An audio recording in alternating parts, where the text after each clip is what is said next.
Meltdown, part 2 of our investigation of the orgy of greed and recklessness that drove the world into financial collapse. Only now are the hard questions being asked. Only now are the key players being held to account. In this hour, how the financial tsunami swept the world. The renegade executive who nearly destroyed the global financial system. Nobody knew just how big a casino AIG was running. And the Treasury Secretary who bailed out his old friends. The biggest welfare check in history had been paid to Wall Street. Behind closed doors, world leaders are at each other's throats.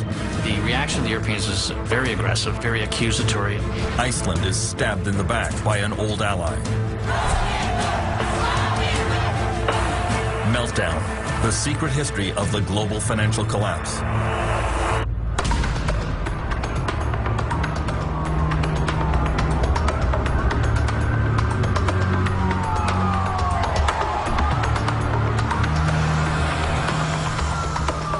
Sometime during the night of September 17th, 2008, the world financial system went into cardiac arrest. The failure of Lehman Brothers, the largest bankruptcy in U.S. history, had sent financial markets into a tailspin. The New York Stock Exchange had its biggest one-day drop since the 9/11 attack. Markets from London and Paris to Shanghai fell in lockstep. Russia suspended all trading. In an epidemic of fear, the world's major banks stopped lending money and accepting collateral from each other. The next morning, at precisely 10:15 a.m., President George W. Bush stepped out of the Oval Office to try and reassure the public. The American people are concerned about the situation in our financial markets. I've canceled my travel today to stay in Washington and consult with my economic advisors. Bush convened that emergency meeting in the White House Roosevelt Room. According to notes, U.S. Treasury Secretary Hank Paulson told the president that the United States was on the edge of a total financial meltdown. He said, "If we don't act boldly, we could be in a depression deeper than the Great Depression." Paulson had also warned, "This is the financial equivalent of war, and we're going to need wartime powers." There was a moment, I think, in this country where, at least for several days, the de facto President of the United States, actually, was not President Bush, but it was an unelected gentleman from Wall Street named Hank Paulson. Over the last 2 years, Hank Paulson has been summoned before numerous congressional investigations of the meltdown. Everyone realizes that the ruthless former CEO of Goldman Sachs played the leading role, and everyone wants to know why he did what he did. He was supposed to be the main free enterpriser in the Bush administration, but he ended up overseeing the greatest government intervention in the economy since the Great Depression. All investigations go back to his key decision in September 2008, the decision to allow Lehman Brothers to fail. In the White House on that Monday, Hank Paulson seemed almost flippant about the catastrophic bankruptcy. Good afternoon, everyone, and I hope you all had an enjoyable weekend. Yeah. He said that it was not the role of government to save private businesses. I never once considered that it was appropriate to put taxpayer money on the line in resolving Lehman Brothers. Not saving them is a little bit like saying, well, we're not going to put the fire out in your house because you caused the fire because you were smoking in bed. And the guy who lives next door will say, well, that's great for me when my house goes too because you're trying to teach this guy a lesson. The Lehman failure had repercussions around the world. Millions of people would lose their life savings. Pension plans were decimated. French Finance Minister Christine Lagarde would play a key role in the crisis. Although she was a close friend of Hank Paulson, she publicly called his Lehman decision horrendous. Vous savez, je l'ai dit pratiquement le lendemain matin de la décision. J'ai été à l'époque bien seul et parfois un peu critiqué. Je persiste à penser que c'était une mauvaise décision. Soudain, l'ensemble des établissements bancaires ont compris que personne n'était à l'abri et que toute banque pouvait tomber. À ce moment-là, l'ensemble des banques ont considéré que toutes leurs contreparties étaient en risque, peut-être, et elles ont bloqué tous les circuits de financement. Donc le crédit a cessé de fonctionner à ce moment-là. The immediate impact came in London, where the Lehman Brothers UK office had to instantly shut down operations. A lot of Lehman's trading was done through its subsidiary in London, and every Friday it would send all its cash back to New York. So on the Monday morning in London, there was no cash. The holding company had gone into Chapter 11, and there wasn't a penny to pay the staff. And that was about the worst way you could possibly close a bank. And so you had these pictures of staff just leaving with boxes full of files. The uncertainty on day one was huge and very damaging. Excuse me, sir, how are you feeling? How do you think? So all of these investors, not just in Europe and Asia, but in the United States and everywhere, all of a sudden have no access to this cash, no access to any of these assets, and have to start selling down their own assets at fire sale prices. And they're getting margin calls, and it's producing this sort of vicious circle. And that was something that I don't think anybody, both among the regulators and even the Wall Street CEOs, appreciated was going to be the reaction. In international financial markets, there was rising panic. It began to look as if many other banks could follow Lehman into the abyss. There was great uncertainty, too, about where this was going to end. It was really gut-wrenching uncertainty, and that is hard to accept. I mean, you deal with it, but you kind of go, where is the bottom here? Many governments blamed the United States. The U.S. authorities have not got a grip on this. They're losing control, and I think you saw that in the trade credit. Suddenly, it was impossible to get trade credit, and literally from that week, you see this dramatic downturn in world trade. And of course, we were hit by that. We're a trading country, so the collateral damage was huge. All eyes turned to Hank Paulson to see what the U.S. government would do next. He was not always clear about his intentions. I don't know if you've read it yet, but we had said that we welcome. He's not very articulate. He has a hard time explaining what he's doing. He seems to be very impulsive. He's constantly on the phone barking orders. He's impatient. He drives his people very hard. He understands very quickly how severe the financial problems are, but I think he muddles the message in ways that may make it worse, because it's very confusing. He says one thing and does another, and then he changes his mind again. Paulson's ability to reverse directions came to the fore in the next crisis he confronted: the near collapse of the world's biggest insurance company, AIG. It emerged that the dealings of one obscure executive at AIG threatened the entire world financial system. His name was Joseph Cassano.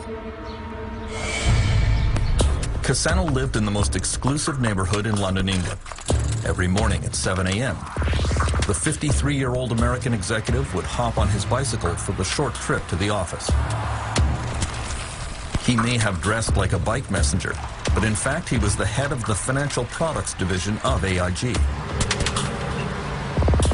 He had moved to London because the kind of trading he did was banned in the United States. Cassano would insure companies against the failure of their business partners. It was a very risky thing to do. But in conference calls with investors, he claimed that it was a no-lose proposition. It's hard for us, without being flippant, to even see a scenario that would see us losing $1 in any of those transactions. Joseph Cassano's bet was that a lot of banks and mortgage companies around the world could never fail all at once.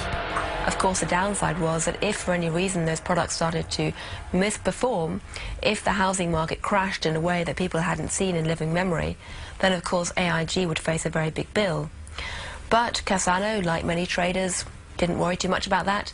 And the terrible truth was that inside AIG, very few people other than Cassano himself and his particular unit had any idea what AIG Financial Products was up to. In September 2008, when many banks around the world began collapsing, Cassano's risky insurance scheme pushed AIG to the edge of bankruptcy. Hank Paulson was quick to deny that he had any intention of stepping in to save AIG. The truth was that the company's desperate financial situation came as a complete shock to the Treasury Secretary and all regulatory agencies in the United States. Total surprise, which is a complete indictment of the financial regulatory system. How can you be surprised by something that is so big and so dangerous that if it gets in trouble, you have to spend hundreds of billions of taxpayers' money to put it out of its misery? Nobody knew just how big a casino AIG was running. Reality was that AIG was such a monstrous creature with tentacles in so many parts of the financial system that if you had let AIG go down, you really would have been risking dragging the wider Western financial system with it. In the end, Paulson bowed to the inevitable and saved AIG with $85 billion of taxpayer money. Well, I think there was this sense of shock that AIG was being saved. I think also a sense of relief. I do think that at that point, people didn't realize how bad things really were, but thought that, boy, if AIG went, we would be in a lot more troubles. Can I ask you a question, please? Joseph Cassano was fired by AIG, but he walked away with $315 million. Sorry, we have no comment. Thank you.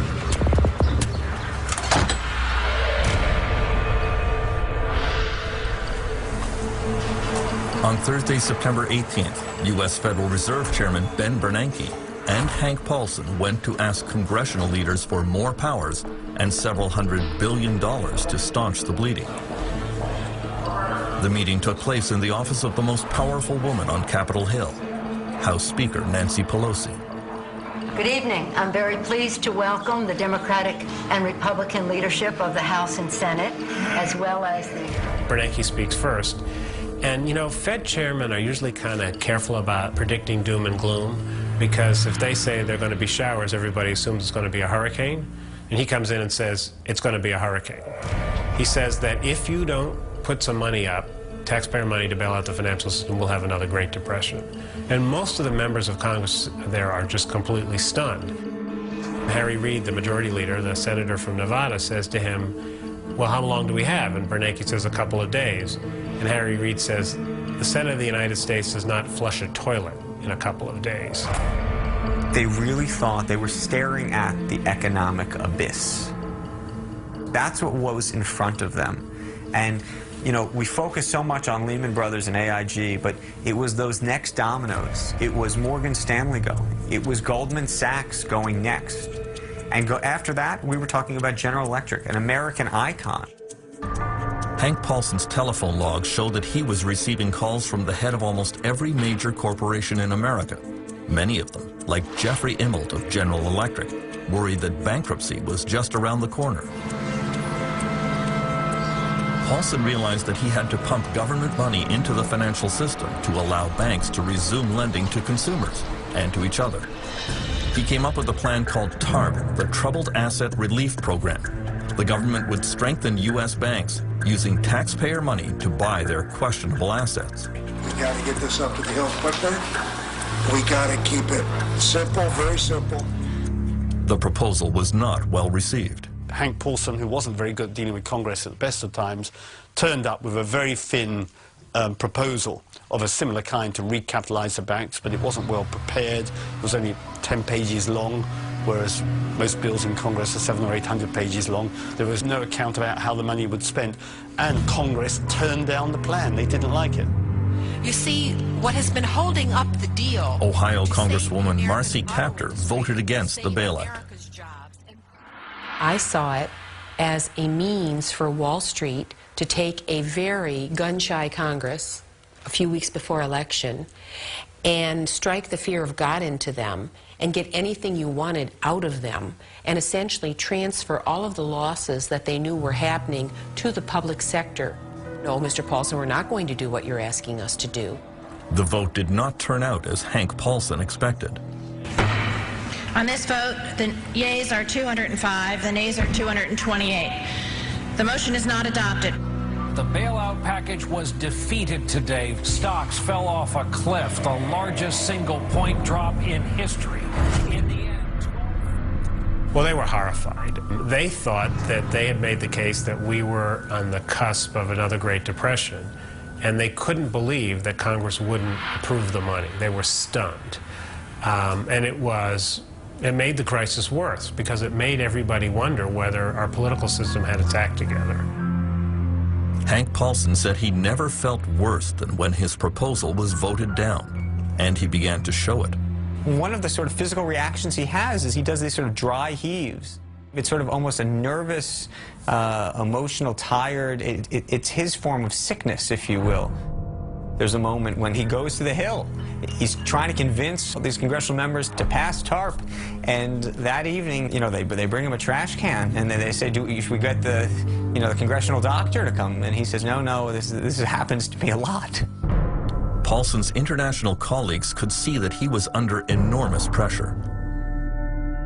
Il a été sous des moments de stress exceptionnels, sans aucun doute. J'ai le souvenir précis d'une conversation téléphonique que je souhaitais avoir avec lui sur AIG et où il m'a dit je prends ton appel mais j'ai 15 secondes. Et je veux bien le croire. On était dans des périodes de temps extraordinairement courts pour des enjeux énormes.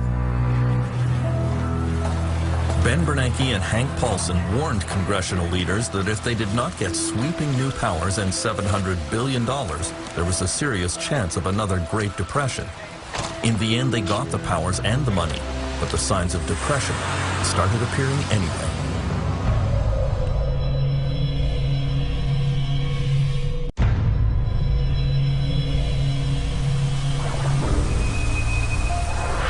In the last few months of 2008, signs of economic depression appeared in many parts of the United States.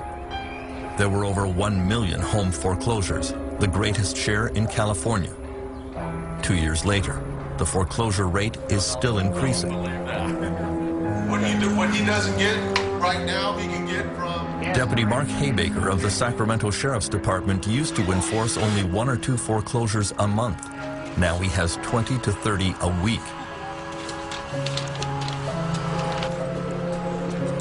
The owner here had poor health and no insurance, and so lost everything. Good luck to you folks. All right, take care. Don't move to California, that's all I got to say. Construction worker John Kesnick is helping the family move out on the foreclosure deadline, piling their belongings onto the sidewalk. He too has been out of work for months. Hey, just no one's buying any houses. What's happening to the California dream? Yeah, okay. It used to be good here. There ain't no more. Here we go, guys. Sheriff Haybaker has one of the toughest jobs in the state. He often has to forcibly remove people, and sometimes even has to draw his weapon.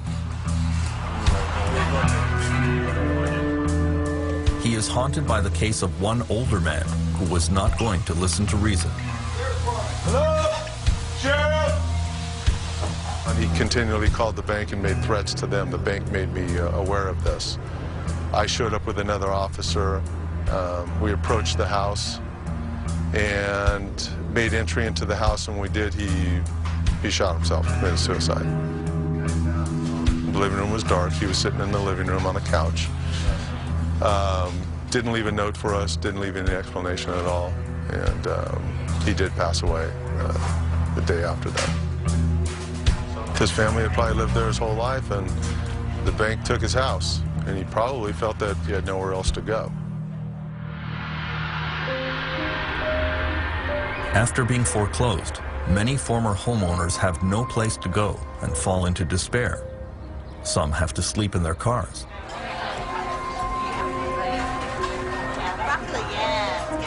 Single mothers Nicole O'Connor and Audrey Shrivener have just found places in the St. John's Women's Shelter in Sacramento.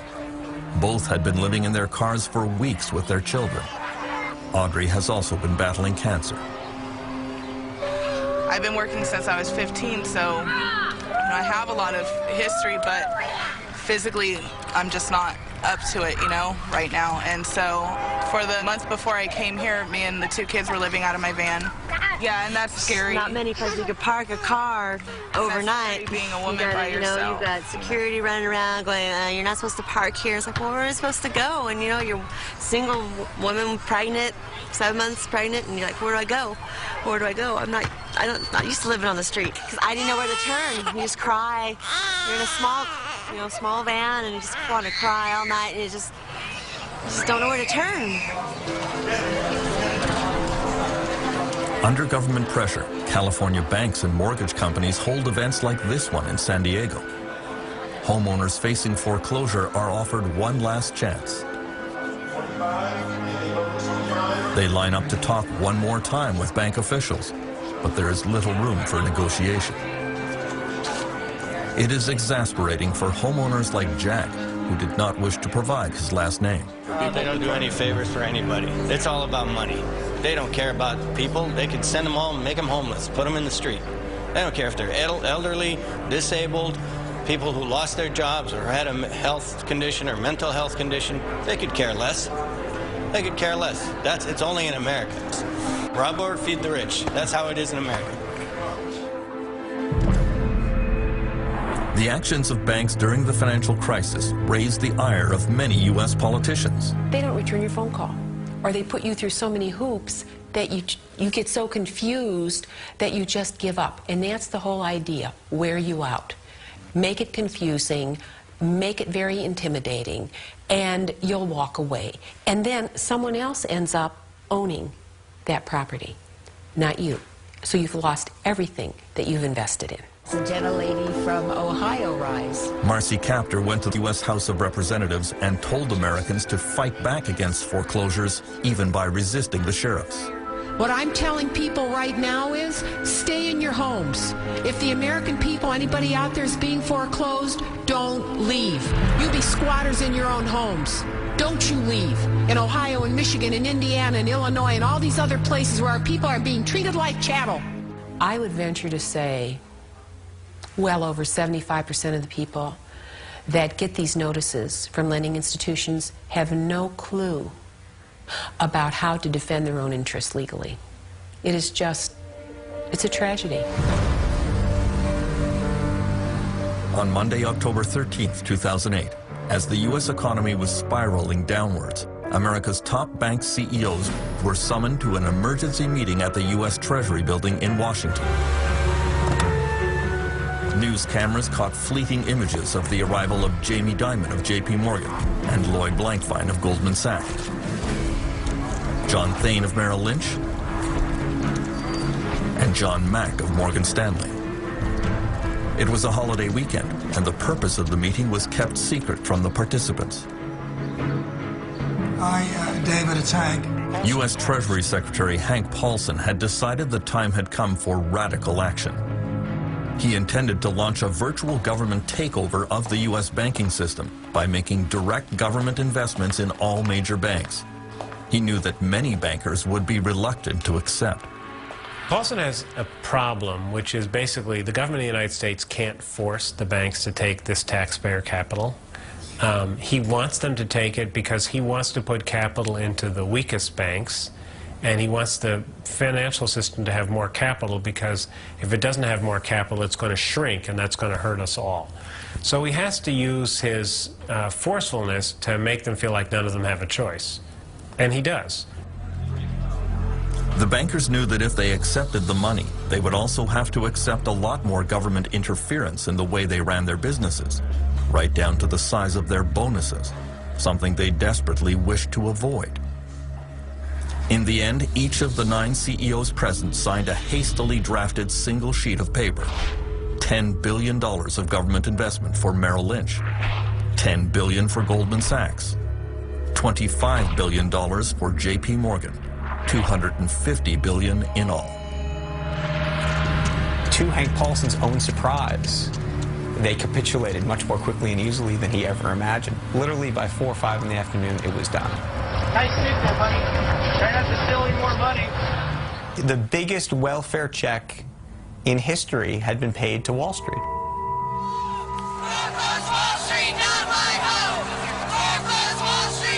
Hank Paulson may have had sound financial reasons for doing what he did, but he had no idea what the public reaction would be. Protesters filled the streets denouncing bailouts for billionaire bankers.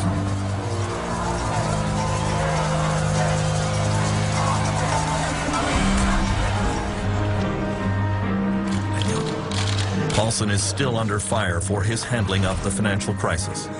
At congressional investigations, he is pressed about what exactly U.S. taxpayers got for their billions of dollars. Ohio's Marcy Kaptur is determined to hold him to account. Well, you know, I wish you'd gotten a better deal for the taxpayers. You certainly got a good deal for a lot of your former clients. I think if you look at what the taxpayer is going to make on a number of these companies, it will have been good. But the biggest advantage to the taxpayer is what didn't happen. And that we did not have a collapse. We did not have double the number of foreclosures in Ohio. And oh, they're happening, Mr. Paulson. You ought to come and visit us in Ohio and see the results of your handiwork. Well, I know how terrible it is. I'm just telling you it would have been worse. That's your best argument. That's not good enough. You probably don't agree there was a crisis. I agree it was a crisis of your making for very... The gentlewoman's time has expired.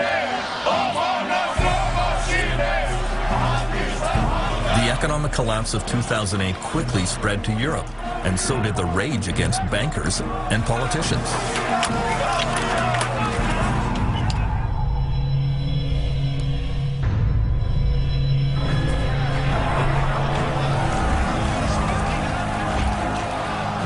The 2 years since the financial meltdown have been marked by constant violent protests overseas.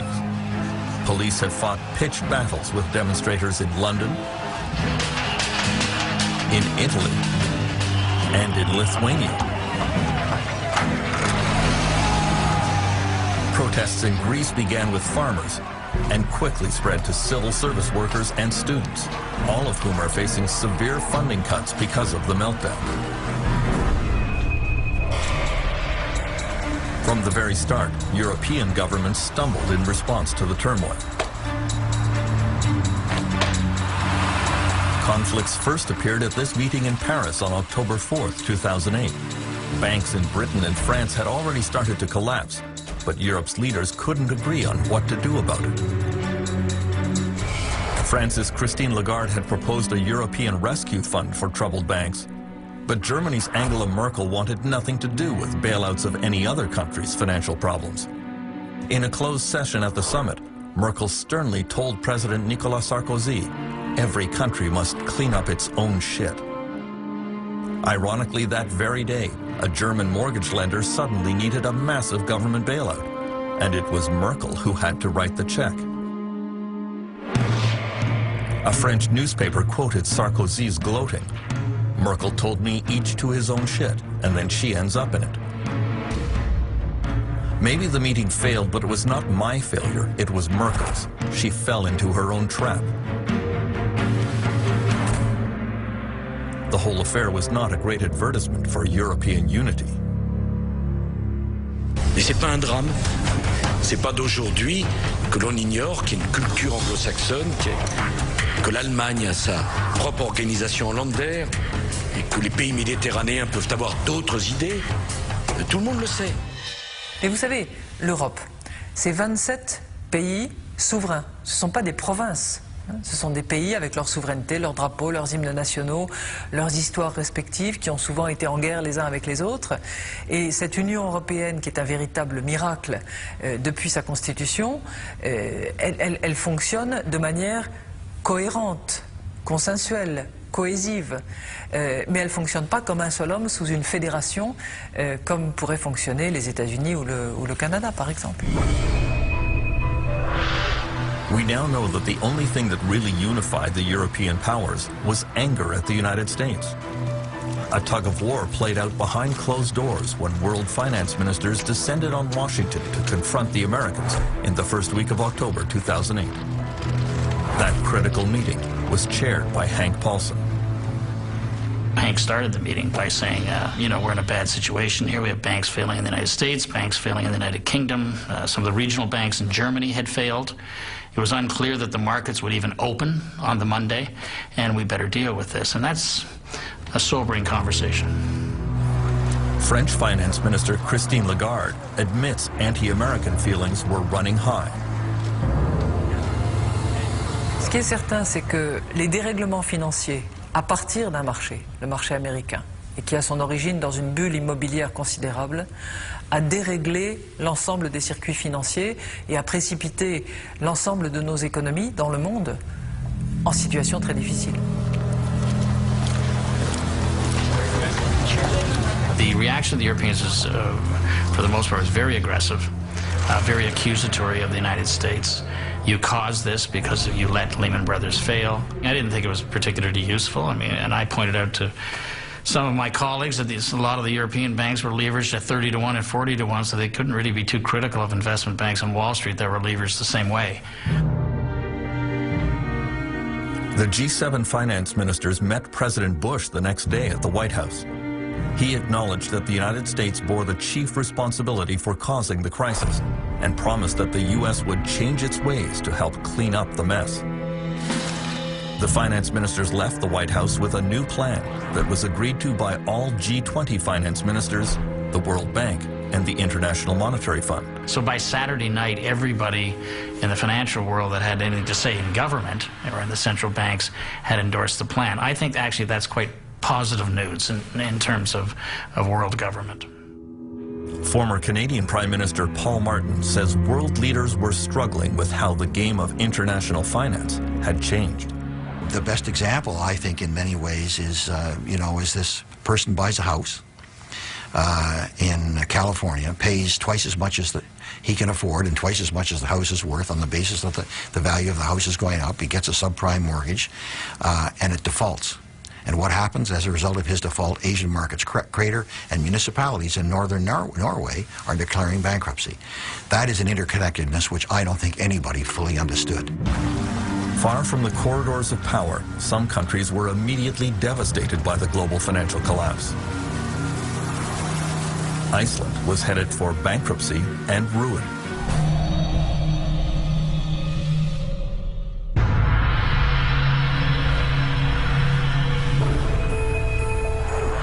During the meltdown, the worst international dispute over money came between Britain and Iceland.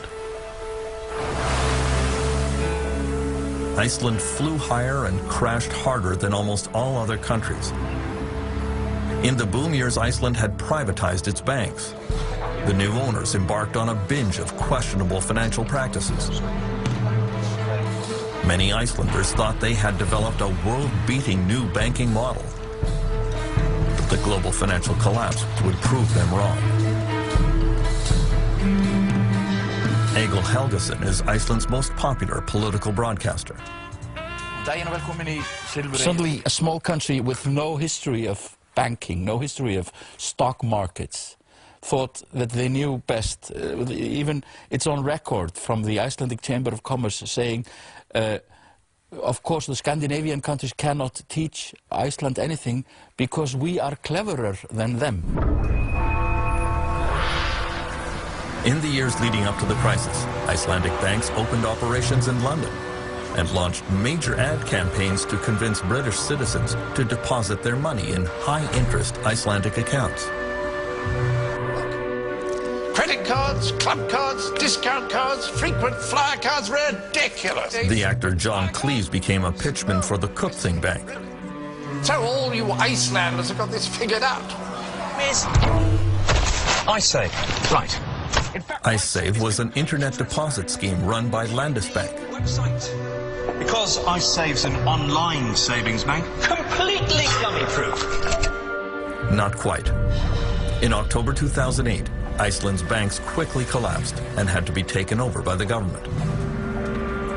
Prime Minister Geir Haarde went on national television to announce that the country was facing bankruptcy and ruin. Svo hætta raunveruleg, góðir landsmenn, að íslenska þjóðarbúið myndi ef allt færi á versta veg, sogast með bönkunum inn í brimrótið og afleiðingin yrði þjóðar gjaldþrot. Guð blessi Ísland. The UK government immediately demanded that Iceland guarantee British deposits in Icelandic bank accounts. Already facing bankruptcy, Iceland refused. British Prime Minister Gordon Brown was furious. What happened in Iceland is completely unacceptable. I've been in touch with the Icelandic Prime Minister. I've said that this is effectively illegal action that they've taken. We are freezing the assets of Icelandic companies in the United Kingdom. Britain invoked its draconian anti-terrorism legislation and placed Iceland and Landesbank on its official list of proscribed organizations. Icelanders couldn't believe it. You have the Al-Qaeda, you have the Taliban, you have North Korea, and you have the Landsbanki of Iceland, the Financial Ministry of Iceland, and the Central Bank of Iceland. So when you're on this list, you have no chance. So whatever credibility there's left, it's gone. Icelanders were very upset that Gordon Brown had categorized them as terrorists. We basically think he's a bastard. We consider Britain a friendly country. The problem we got was that we understood the then Icelandic government to be saying to us that the creditors outside Iceland weren't going to get anything, and you know we just couldn't sit back and allow that to happen. I think the application of legislation that was intended to deal with terrorists against a friendly country, an old ally, NATO ally, was absurd. This would never have been done had they been dealing with a more powerful country than Iceland. I think there was nothing about bullying Iceland. I mean, Iceland had allowed these banks to develop and to ruin themselves and ruin the country. Things are clearly tough for our US and our global viewers, but look on the bright side, you could be in Iceland. Et en Islande, une nouvelle banque a été placée sous tutelle de l'État aujourd'hui. C'est la troisième. Iceland, the financial system there teetered on the brink of collapse today.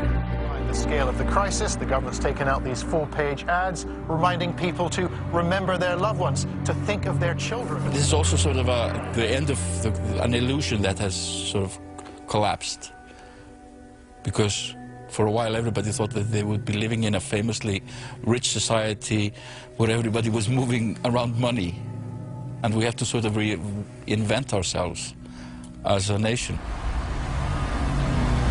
The financial meltdown triggered an epidemic of unemployment around the world. Perhaps the most astonishing collapse was in China.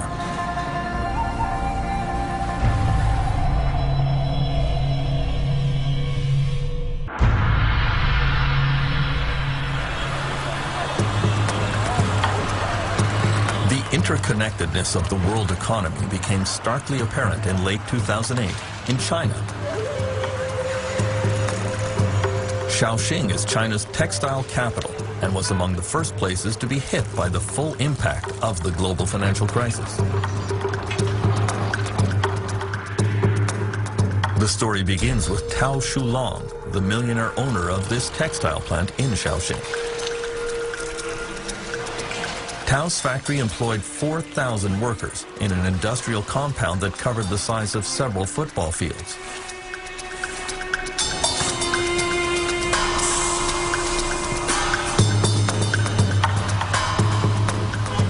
Tao drove around town every day showing off his latest Mercedes, and he was widely seen here as an advertisement for the new China. Unfortunately, in the fall of 2008, international orders for clothing from Tao's factories dried up all at once. Foreign customers told him they couldn't even pay for the shipments he had already exported. Tao quickly became desperate.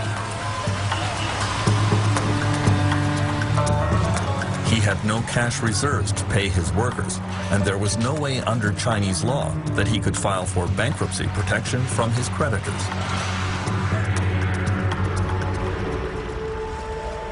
And so late one night in October, Tao sold his Mercedes, burned the financial records of his companies, and disappeared into the night.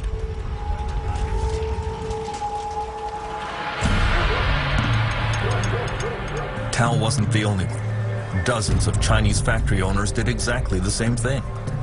There was a wave of bankruptcies in the Chinese industrial sector in late 2008, and millions of Chinese workers were suddenly thrown onto the street. Many textile and toy factory workers were owed months of wages. 那我们就一干闹呀，那他为什么 We just want to be paid what we deserve, and we are not asking for anything that we do not deserve. The thing to remember about Chinese industry and Chinese companies is that they're highly reactive and responsive. You think these are companies that can turn around a toy design and make it an export before Christmas, sometimes in a matter of weeks. And they're exactly the same. When orders start falling off, they close very quickly. And there is sort of instant reaction to lack of profitability, which is fire all the workers. It's a very brutal form of capitalism. Someone got on the roof to jump, this woman says, but the police just said, go ahead. Other workers reveal they haven't eaten for 2 days. Han Dongfang is a labor activist in Hong Kong who hosts a hotline radio show devoted to workers' rights. He says China's labor unions were of no help to the laid-off workers because those unions operate as virtual branches of the government. They never thought how to represent the workers, how to help the workers. So therefore, everything they react in a way that the workers don't really need. By Christmas 2008, there were an estimated 15 million unemployed workers in China. Thousands of factories had closed suddenly. Demonstrations broke out in several cities. Some police cars were overturned. Millions of angry workers demonstrating in the streets is about the worst nightmare for China's communist government. The interesting thing is that the Communist Party was extremely worried that that might happen. And it's always worried because its legitimacy, the legitimacy of the Communist Party of China depends absolutely on delivering economic growth. And if you talk to Communist Party officials, they will admit that. They'll say, look, if we don't deliver economic growth, there's nothing else, because we're clearly not really communist anymore ideologically. We have an essentially capitalist economy. And if we don't make it work, then we are the ones to blame, and therefore we have to keep delivering economic growth. So they're very sensitive about any form of unrest. The 2008 demonstrations echoed the notorious Tiananmen uprisings of 1989, when Chinese citizens lost their fear of dictatorship and stood up to the communist government. Han Dongfang was a leader of the Tiananmen protests, but speaking from experience, he urged workers not to participate in the violent demonstrations of 2008. One of the lessons I learned from 1989, the huge, massive street action, looks powerful, yes, but after the crackdown, everybody disappeared. We're human beings, and we have fear in front of machine guns. Even 1 million people in the street continue for 3 days. That power is not really reliable. The Chinese Communist government quickly suppressed the demonstrations there.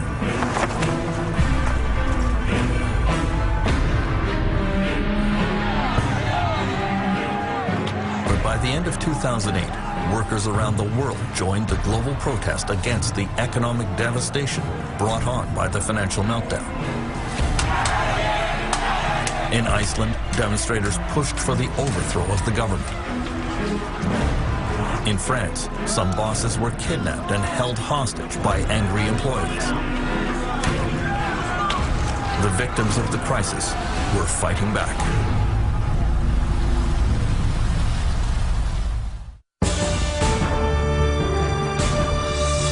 Next time on Meltdown. Out of work and out of patience, the newly unemployed aim their fury at the boss. While CEOs make do on less enormous salaries, tent cities and soup kitchens are still growing. It's getting worse, and it could get a lot worse. Those who can least afford it are paying the price. Meltdown, next time on Doc Zone.